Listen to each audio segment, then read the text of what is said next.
ওকে চলো। নমস্কার, সংগ্রামী যৌথ মঞ্চের পক্ষ থেকে আজকের যে শুনানি তারপরে আমরা লাইভে এলাম। আজকে শুনানিটা আমাদের পক্ষ থেকেই আমাদের আইনজীবী রেখে ইউনিটি ফোরামের যিনি আইনজীবী ছিলেন পূর্ণানন্দীজি তিনি রাখলেন। তারপরে কনফেডারেশনের আইনজীবী তিনি বক্তব্য রাখার পরে সরকার পক্ষ তাদের রিপ্লাই দেওয়াতে সেখানে বেশ কিছু নতুন ফ্যাক্ট তুলে নিয়ে এসছে, যে ফ্যাক্টগুলোর আদৌ কোনো অস্তিত্ব নেই।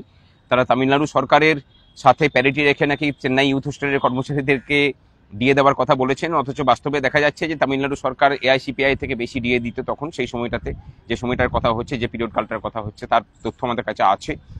এবং তাছাড়া বিভিন্ন ধরনের মিথ্যাচার তারা করেছেন এবং বিভিন্নভাবে গুলিয়ে দেওয়ার চেষ্টা করেছেন।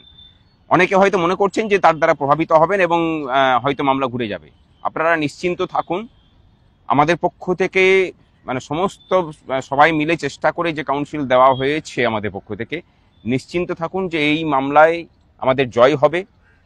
আজকেও সরকার চেষ্টা করেছে সময় নিয়ে যাতে করে সময় অতিবাহিত করে আমাদেরকে এক্সস্ট করে দেওয়া যায়, যাতে করে আমাদের ফান্ড না থাকে এবং আলটিমেটলি আমরা ভালো লয়ারকে দাঁড় করাতে না পারি। আশা করি যে সেটাও সফল হওয়ার নয়। যে আর্গুমেন্টগুলো তারা আজকে তুলে নিয়ে এসছে সেই আর্গুমেন্ট তারা কোথাও করেননি। আপনারা দেখেছেন যে জাজ সে কথাটা বলেওছেন যে এতদিন এই আর্গুমেন্ট করলেন, এখন তুলে নিয়ে আসছেন কেন। অর্থাৎ কোর্টকে প্রতিবার গুলিয়ে দেওয়ার যে প্রচেষ্টা, সেই প্রচেষ্টা আজকেও জারি ছিল। এর আগেও আমরা সেটা দেখেছি, সেগুলোকে সব খণ্ডন করা হয়েছে। নিশ্চিত থাকুন, যেদিন শুনানি হবে আগামী মঙ্গলবার দিন 2টো থেকে শুনানির ডেট ফিক্সড হয়েছে। সেদিন শুনানি হলে আমাদের পক্ষ থেকে তার সমুচিত একদম আইনগত জবাব দিয়ে সেগুলোকে খণ্ডন করা হবে। কর্মচারী পক্ষের যে লড়াই, একটা অন্যায়কারী রাজত্ব চলছে পশ্চিমবঙ্গে, কোনো আইনকে না মেনে চলার একটা প্রচেষ্টা চলছে, সেইটাকে ভেঙে চুরমার করে তাকে যাতে আইনের জায়গাতে ফিরিয়ে নিয়ে আসা যায় তার প্রচেষ্টায় আমরা রত আছি। এই লড়াই কেবলমাত্র সরকারি কর্মচারীদের লড়াই নয়, এই লড়াইটা আপামর বাঙালির এবং পশ্চিমবঙ্গবাসীর লড়াই। যেখানে সরকার কোনো প্রতিষ্ঠানকে মান্যতা দেয় না, কোনো আইনকে মান্যতা দেয় না, সংবিধানকে মানে না, সেই জায়গাতে আমরা এই সরকারটাকে আইনের জায়গাতে নিয়ে এসে তাকে বাউন্ড করাতে চাইছি। লড়াইটা এই নিয়ে। সুতরাং নিশ্চিত থাকুন, এই লড়াই আমরা জিতবো। পরের দিন শুনানির জন্য আমরা প্রস্তুত। আমার সাথে আমাদের আইনজীবী বিক্রম ব্যানার্জি আছেন। একটা নতুন পয়েন্ট ওরা তোলার চেষ্টা করছে যে রোপাতে এই এন্টাইটেলমেন্ট অফ ডিয়ারনেস অ্যালাওয়েন্স নেই, এটা দুটো ক্ল্যারিফিকেটরি মেমোরান্ডামে আছে। সেটা নিয়ে আজকে জজ সাহেবরাও আপনারা দেখেছেন কোর্টে বলেছে যে এই পয়েন্ট তো ট্রাইব্যুনাল বা হাইকোর্ট কোনো সময় তোলা হয়নি, শেষ সময় এসে তোলা হচ্ছে। সেটার জবাব আমাদের কাছে রেডি আছে, যেটা আমরা যখন প্রকাশ্যে বলছি না, আমরা যখন হিয়ারিং করব তখন আমরা জানিয়ে দেবো। কারণ এখনো কপিল সিব্বাল স্যারের বলা এখনো শেষ হয়নি, তা ওনার জন্য মঙ্গলবার দিন আবার উনি বলবেন।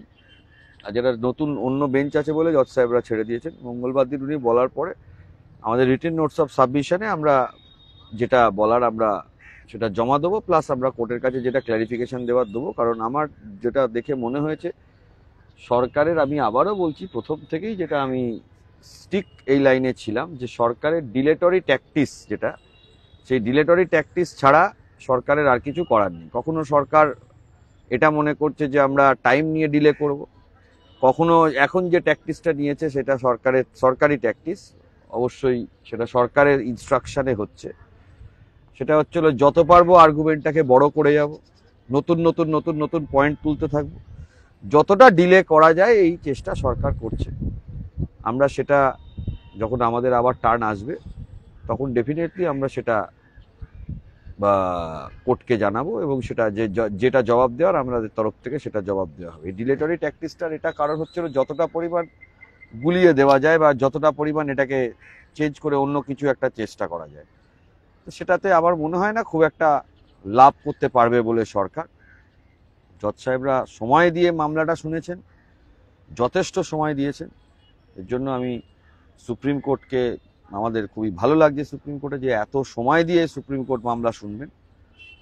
আগামী মঙ্গলবার দিন মামলা হলে তার জবাব আমরাও দেবো। কপিল সিব্বল স্যার কি বলেন দেখি।